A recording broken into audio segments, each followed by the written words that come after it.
El reino de Dios, tercera parte, el programa del Mesías. Como vimos en el estudio anterior, Jesús no era un Mesías que se ajustara a los pensamientos de los judíos de su tiempo, ni siquiera a los de sus propios discípulos. Todos ellos esperaban un Mesías conquistador que les librara de sus opresores, del mismo modo que Moisés había hecho con Israel cuando lo sacó de Egipto. Por eso, cuando los judíos vieron que él no tenía intención de enfrentarse con Herodes y el Imperio Romano, lo desecharon. Si realmente Jesús era el Mesías, cabe preguntarse, ¿dónde está su reino?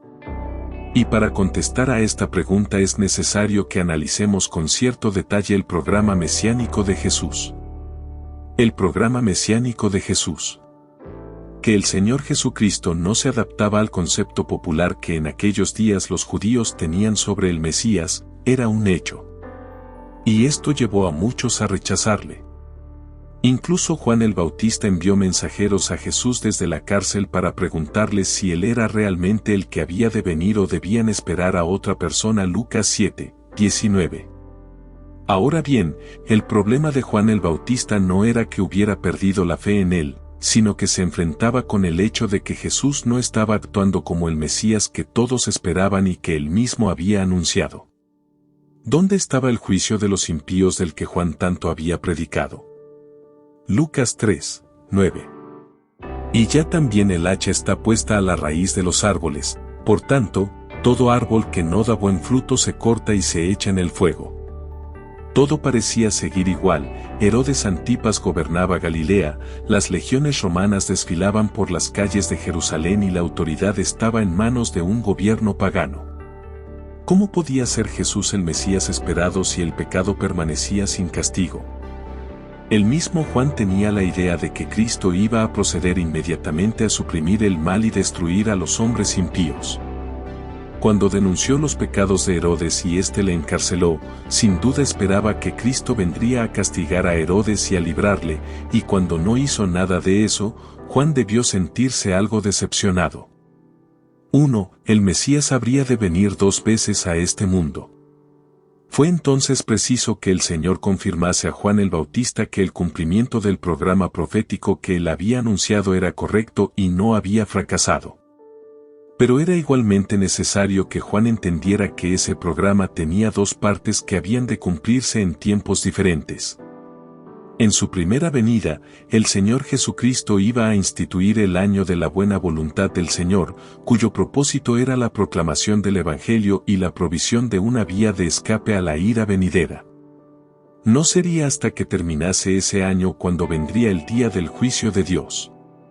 El Señor dejó esto claro cuando estuvo en la sinagoga de Nazaret y se le dio a leer en el libro del profeta Isaías. Veamos qué es lo que leyó allí y el breve comentario que hizo a continuación.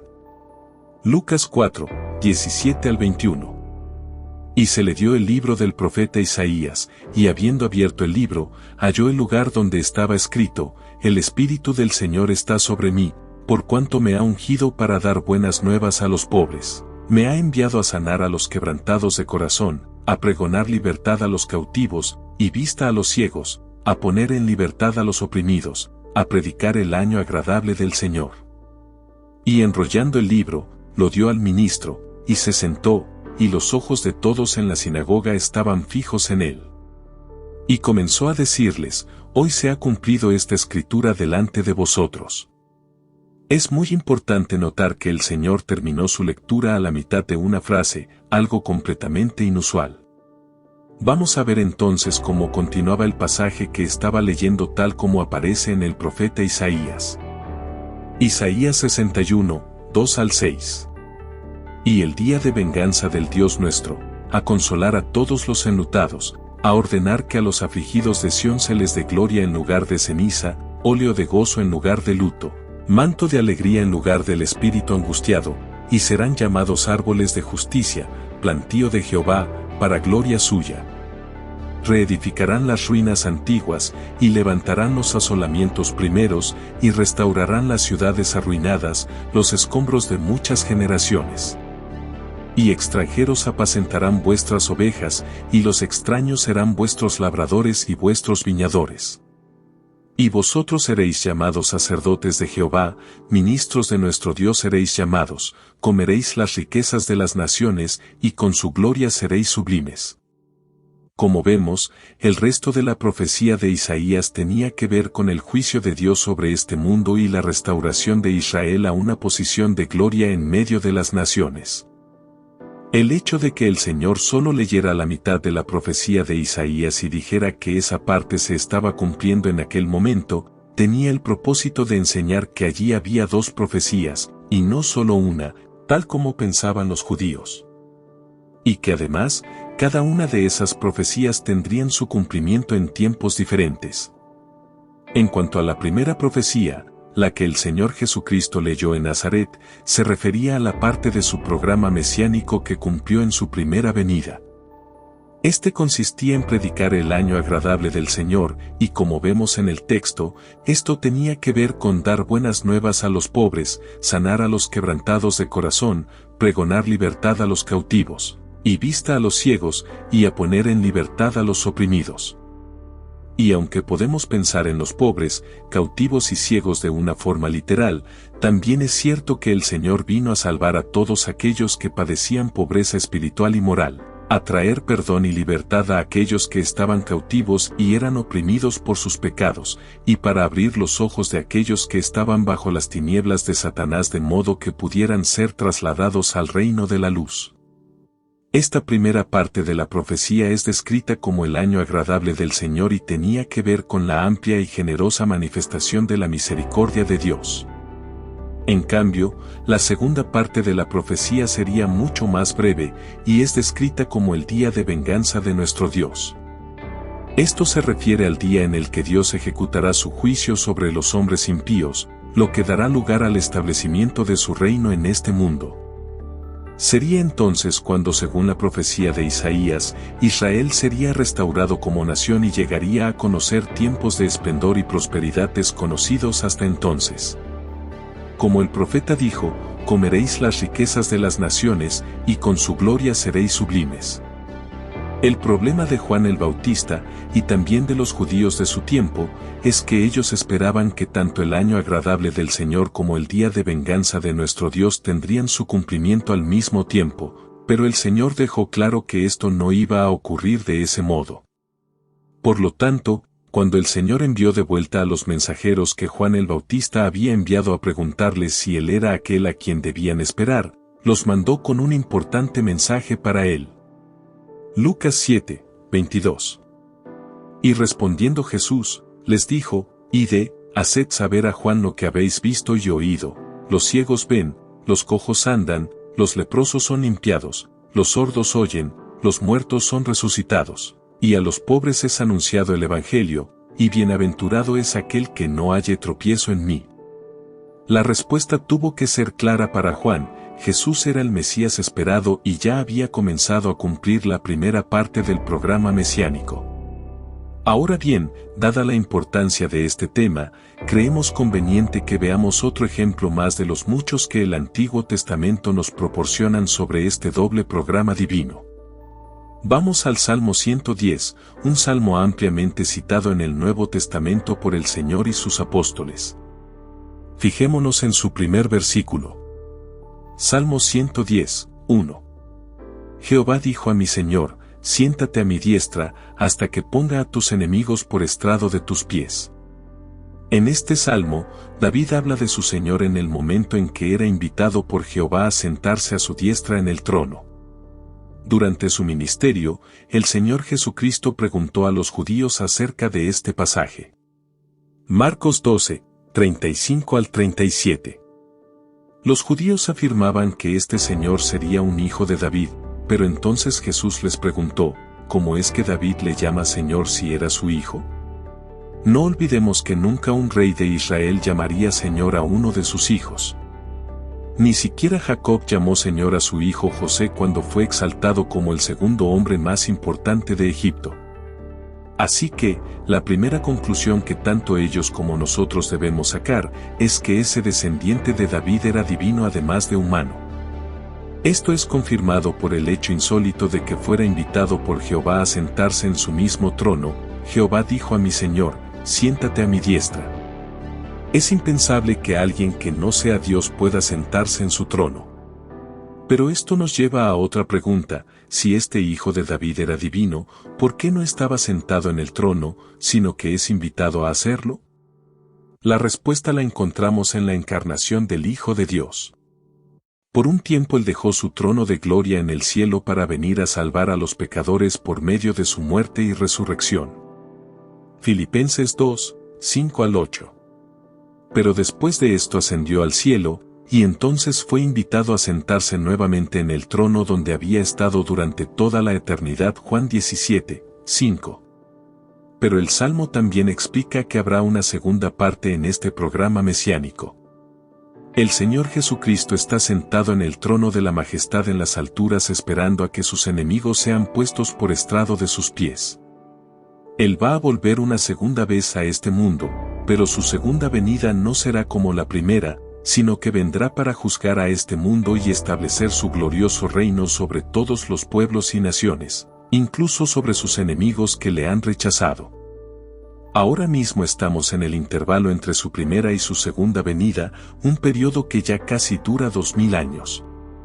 Esto puede parecer mucho tiempo, y es cierto que algunos se burlan de su promesa como si nunca se fuera a cumplir, pero es un periodo establecido por Dios para manifestar su gracia a los hombres pecadores que rechazaron a su Hijo. El apóstol Pedro lo explicó con claridad en su segunda carta. Segunda de Pedro 3, 9. El Señor no retarda su promesa, según algunos la tienen por tardanza, sino que es paciente para con nosotros, no queriendo que ninguno perezca, sino que todos procedan al arrepentimiento. 2. Por lo tanto, vemos que el Antiguo Testamento confirmaba que el Mesías vendría en dos ocasiones diferentes para establecer su reino. El comienzo de la victoria del Señor sobre el reino de Satanás. Una parte importante del ministerio que el Señor llevó a cabo en este mundo tuvo que ver con librar a los endemoniados de todo tipo de espíritus inmundos que los oprimían. Como acabamos de ver, esto también estaba incluido en la primera parte de su programa mesiánico. Ahora bien, debemos detenernos por un momento para reflexionar sobre la importancia de este hecho. En primer lugar, tenemos que recordar que en la actualidad existe un reino hostil en este mundo que es gobernado por el diablo, el príncipe de este mundo. Juan 14, 30. O el príncipe de la potestad del aire. Efesios 2, 2. Él ha ganado mucho poder entre los hombres desde que éstos decidieron rebelarse contra Dios, hasta el punto en que se sintió en la libertad de ofrecer todos los reinos de este mundo al Señor Jesucristo a cambio de su adoración, algo que por supuesto el Señor rechazó. Mateo 4, 8 al 10. Nuestro Señor Jesucristo había venido a establecer un reino diferente al del diablo. No tendría sentido traer otro reino similar a los que ya hay. Lamentablemente, desde la caída del hombre, todos los reinos de este mundo se han regido por las normas del diablo, el dominio de los fuertes, la violencia, el orgullo, la mentira, el egoísmo, y sobre todo, el distanciamiento de todos los principios morales establecidos por Dios. Pero el reino que el Señor se proponía traer a este mundo era completamente diferente, y su meta final era librar a los hombres del poder de Satanás para trasladarlos a su reino de luz. Colosenses 1, 13. Por eso, era inevitable que entrara en un conflicto con las fuerzas hostiles de las tinieblas. El Señor explicó lo que iba a ocurrir por medio de una parábola: ninguno puede entrar en la casa de un hombre fuerte y saquear sus bienes, si antes no le ata, y entonces podrá saquear su casa. Marcos 3, 27. Satanás es el hombre fuerte que tiene prisioneros a los hombres, por eso, para poderlos rescatar, primero el Señor tendría que entrar en su casa y vencerle. Y efectivamente, nada más que el Señor se presentó en este mundo, todas las fuerzas del mal se pusieron inmediatamente en marcha contra él, aunque, por supuesto, no tenían poder alguno frente a la autoridad del Hijo de Dios. Todo su ministerio estuvo caracterizado por la expulsión de demonios, a los que privaba de su poder sobre los hombres. En el mismo comienzo del Evangelio de Marcos podemos ver que en la sinagoga de Capernaum todos se admiraron al ver que con autoridad mandaba aún a los espíritus inmundos y le obedecían. Marcos 1, 27. La conclusión inevitable a la que nos llevan estos hechos la extrajo el mismo Señor: si por el dedo de Dios hecho yo fuera los demonios, ciertamente el reino de Dios ha llegado a vosotros. Lucas 11, 20. El echar fuera demonios era una prueba de que el reino de Dios estaba actuando entre los hombres. Satanás había comenzado a ser derrotado. Hombres y mujeres estaban siendo liberados de su poder y empezaban a disfrutar de la vida y de las bendiciones del reino de Dios. Por eso, el Señor pudo decir al comenzar su ministerio: el reino de Dios se ha acercado. Marcos 1, 15. El reino de Dios es eminentemente benéfico. Desde la caída del hombre en el pecado ha tenido como meta la restauración de la humanidad. Sin embargo, tenemos que decir que hasta el presente, esta liberación ha sido muy pequeña y parcial. Todavía esperamos y seguimos orando para que el reino de Dios venga a nosotros. Mateo 6, 10. Pero el hecho de que el Señor ya viniera a este mundo y demostrara su poder frente al diablo, nos da seguridad de su victoria final y completa en el clímax de la historia. 3. El carácter del reino de Dios en el presente. El reino de Dios se ha acercado, dijo Jesús, pero lo hizo de un modo muy diferente de como los hombres habían esperado. Como ya hemos dicho, en lugar de venir para destruir los reinos de este mundo o para hacer cambios en el orden político, el Señor estaba realizando cambios espirituales en las vidas de hombres y mujeres. Él dijo que el reino de Dios ya estaba aquí, pero no con el poder irresistible que destruiría todos los reinos de este mundo. Estaba aquí, pero no sería manifestado de forma visible en el mundo durante el ministerio terrenal de Jesús. Hay varias parábolas que ilustran las diferentes etapas del reino. La parábola del sembrador. Marcos 4, 1 al 20. Tiene la intención de mostrarnos cómo llega el reino de Dios a los corazones humanos. La palabra de Dios es sembrada durante este intervalo con diversos grados de éxito. Algunos corazones son buena tierra y la reciben, pero otros muchos la rechazan. Queda claro que Dios no impone la entrada en su reino a aquellos que no lo desean, sino que espera una respuesta de corazón, voluntaria y sumisa. La parábola de la semilla que crece en secreto. Marcos 4, 26 al 29. Trata del modo en que crece el reino de Dios. La semilla sembrada en aquellos que reciben el reino de Dios en sus corazones empieza a crecer de forma misteriosa, imperceptible, pero victoriosa. Finalmente, después de un tiempo indeterminado se desarrolla una cosecha de verdaderos creyentes que son llevados al granero celestial. La parábola enfatiza también el crecimiento de la semilla por el poder de Dios a través de su palabra y no por los esfuerzos humanos. La parábola de la semilla de mostaza. Marcos 4, 30 al 32. Nos muestra que aunque el comienzo del reino de Dios es insignificante, su final es sorprendente. El reino ya está entre nosotros, pero es algo diminuto, casi insignificante, como la pequeña semilla de mostaza, pero vendrá el tiempo cuando se convierta en la más grande de las hortalizas. La parábola de la cizaña. Mateo 13, 24 al 30 ilustra que el reino ya está aquí, pero se encuentra en medio de los reinos de este mundo, y solo al final, en el día del juicio, se hará la separación entre los justos y los impíos. El carácter oculto del reino que el Señor Jesucristo trajo a este mundo se manifestaba también en su propia persona. El mismo Rey vino en forma de siervo, para servir y dar su vida en rescate por muchos. Marcos 10, 45. No vivió en un palacio, sino que como él mismo explicó, las zorras tienen guaridas, y las aves del cielo nidos, mas el Hijo del Hombre no tiene donde recostar su cabeza. Mateo 8, 20. Y antes de que ejerciera su autoridad sobre todos los reinos de la tierra tenía que recorrer la senda de la obediencia a su Padre e ir a la cruz.